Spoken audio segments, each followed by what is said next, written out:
সকাল থেকে শুরু করে রাত্রি পর্যন্ত একজন গৃহিণীর থাকে অনেক দায়িত্ব। সেসব তাকে পালন করে যেতে হয় সংসারের দিকে তাকিয়ে, প্রিয় মানুষদের মুখের দিকে তাকিয়ে। নমস্কার বন্ধুরা, আমি দিয়া। আমার একটি নতুন ভিডিওতে তোমাদের সবাইকে জানাই অনেক অনেক স্বাগত। কেমন আছো সবাই? কমেন্টে জানাতে একদমই ভুলো না। আজ হলো রবিবার। সকাল সকাল চলে গিয়েছিলাম খাওয়ার জন্য জল আনতে। আগের রবিবারে যখন জল আনতে পারিনি, পুরো সপ্তাহ জুড়ে অনেক কষ্ট করতে হয়েছিল। তবে এই সপ্তাহে একদম দেরি করিনি। ঘুম থেকে উঠেই আগে জল এনেছি। বাড়িতে আসার সাথে সাথেই দেখি শ্বশুরমশাই এক জায়গা থেকে প্রসাদ নিয়ে এসেছেন। উনি যেখানে শাক বিক্রি করতে যান, সেখানে একজনের বাড়িতে নাকি পুজো হচ্ছিল, সেখান থেকেই এই প্রসাদটা দিয়েছে। সবাই অল্প অল্প করে প্রসাদটা খেয়ে নেওয়ার পরে আমি রান্নাটা বসিয়ে দিলাম।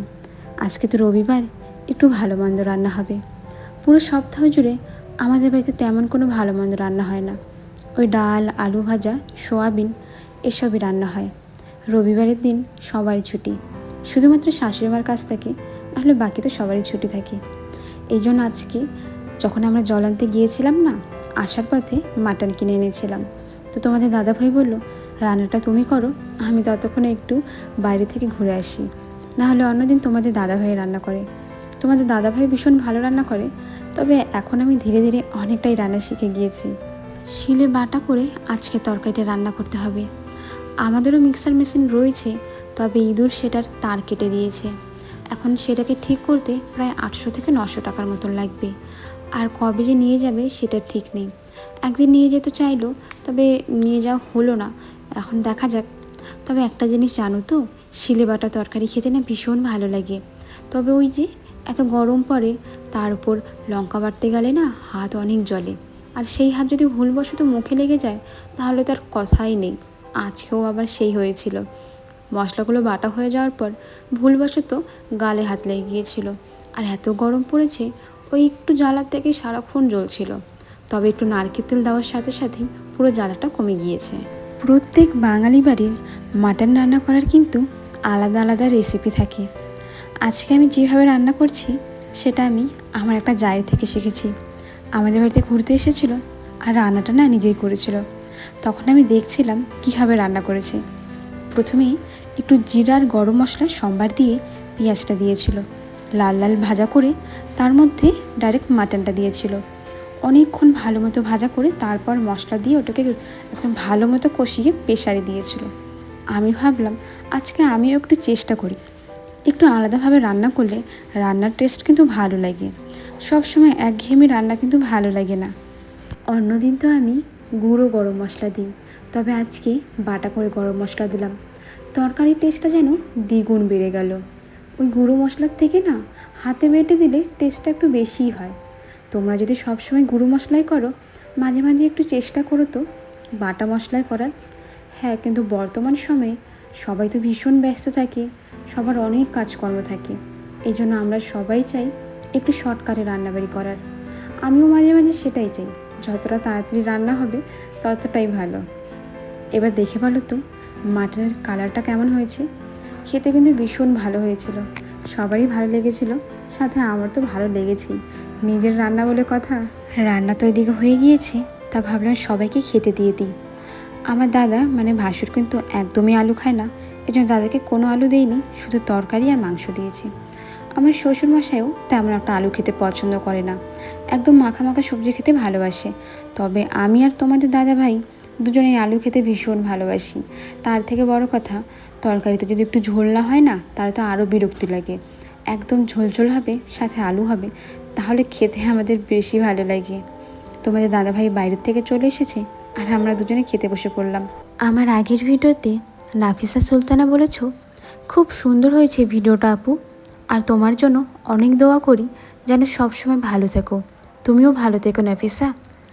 রাজশ্রী দিদিভাই বলেছ, বোন খুব সুন্দর হয়েছে, র্যাকটা খুব সুন্দরভাবে লাগিয়েছে, খুব ভালো লাগছে দেখতে। ধন্যবাদ দিদিভাই এত সুন্দর একটা কমেন্ট করার জন্য। রিয়াজ সোনা বলেছ, 3 নাম্বার লাইক, খুব সুন্দর লাগলো ভিডিওটা, বাসনের একটাও ভালো লাগলো। তুমি কোমর ব্যথার ডাক্তার দেখাও, না হলে খুব সমস্যায় পড়বে। ভালো থেকো, সুস্থ থেকো। হ্যাঁ গো, তোমাদের দাদাভাইকে বলেছি যে ডাক্তার দেখাতে হবে মনে হয়, কারণ আগে আমার এতটা কোমর ব্যথা ছিল না, বিগত 6 মাস ধরেই এই কোমর ব্যথাটা বেড়েছে, আর এখন তো একটু বেশিই হয়ে যাচ্ছে। তা যাই হোক, রতন দাস বলেছ, দিদি ভাই তোমার ভিডিওটা খুব ভালো লাগে, ধন্যবাদ, এইভাবেই পাশে থাকবেন, আর সুন্দর মন্তব্যের জন্য অনেক ভালোবাসা রইল। দুপুরে খাওয়া দাওয়ার করার পরে না একটু ঘুমিয়েছিলাম, ওই দুপুরের ভাত ঘুম আর কি। ঘুম থেকে উঠেই দেখি বৃষ্টি শুরু হয়ে গিয়েছে। বাইরে কী বা কাজ করব, তবে বেশিক্ষণ বৃষ্টি হয়নি, অল্প একটু বৃষ্টি হওয়ার পরে আবার কমে গিয়েছিল। আরেকজন বলেছ, মানে প্রমিতা মালাকার বলেছ, খুব খুব ভালো হয়েছে ভিডিওটা, অনেক অনেক ধন্যবাদ। মন্দিরা ব্যানার্জি বলেছ, তোমার কথাগুলো সত্যি খুব ভালো লাগলো বন্ধু, সারাদিনের কাজকর্ম সব মিলিয়ে খুব ভালো লাগলো ভিডিওটা, নতুন বন্ধু হয়ে পাশে থাকলাম, আমাকে বন্ধু করে নিও বন্ধু, আমি অপেক্ষায় রইলাম। অবশ্যই সবাইকে সবার পাশে থাকতে হবে। সঞ্চিতা মণ্ডল দিদিভাই বলেছ, ঘর মোছা লাঠিটা কি তুমি বানিয়েছো গো বোন? হ্যাঁ গো, আমি তো একটা ভিডিওতে দেখিয়েছি কীভাবে লাঠিটা বানিয়েছিলাম। এই লাঠিটা বানানো কিন্তু খুব সহজ। তা যাই হোক, তোমাদের সাথে কথা বলতে বলতে আমার কিন্তু অনেক কাজ হয়ে গিয়েছে। অনেকগুলো কাপড় শুকিয়ে গিয়েছিল, সেগুলো গুছিয়ে নিলাম। বেশিরভাগ কাপড়ই আমার শাশুড়ি মার ঘরে ছিল, এই জন্য ওনার ঘরে গিয়ে কাপড়গুলো দিয়ে এলাম। আর কিছু কাপড় ছিল আমার ঘরের, সেগুলো গুছিয়ে রেখেছি। বিকেলের দিকে কিন্তু এই কাজগুলো প্রত্যেক দিনই থাকে, এই যেমন ঘর ঝাড়ু দেওয়া, উঠান ঝাড়ু দেওয়া। তবে যখন ঘরটা ঝাড়ু দিচ্ছিলাম, তোমাদের দাদাভাই আবার রেডি হচ্ছিল একটু বাইরে যাওয়ার জন্য, দরকার আছে তো সেই জন্য। তবে এতক্ষণ ধরে রেডি হচ্ছিল, আমি বলছিলাম তাড়াতাড়ি করো, আমি ভিডিও বানাচ্ছি, আমার দেরি হচ্ছে। তবে না, কতক্ষণ লাগলো রেডি হতে, এতক্ষণ তো আমার নিজেরও লাগে না। তো সে রেডি হয়ে চলে গেল বাইরে, আর আমি আমার কাজগুলো আবার শুরু করলাম। আমার মানি প্ল্যান্ট গাছটা জানো তো অনেকটাই বড় হয়েছে, 2-3টে নতুন পাতাও এসেছে। তোমাদের কদিন ধরে ভাবছি দেখাবো, আর দেখানোই হচ্ছে না। পরের ভিডিওতে আমার গাছটা কেমন হয়েছে সেটা তোমাদের দেখাবো। তার সাথে জলটাও তো আমাকে পাল্টাতে হবে, সেটা কালকে পাল্টে নেব। আমি শুনেছি বিকেলের দিকে নাকি বাড়িঘর একদম পরিষ্কার রাখতে হয়, একটু পরেই তো সন্ধ্যাবাতি দিতে হবে, আর মা লক্ষ্মী সব দেবতারা তো বাড়িতে আসবেন, মানে সন্ধ্যাবাতি নেবেন আর কি। তখন যদি বাড়িঘর এইভাবে নোংরা থাকে, বাড়িঘরে দেখতে খারাপ লাগে, তখন কিন্তু তারা ভীষণ রাগ করেন যে বাড়িঘর একটুকু পরিষ্কার রাখে না। এই জন্য বিকেলের দিকে সবসময় বাড়িঘর পরিষ্কার পরিচ্ছন্ন রাখা উচিত।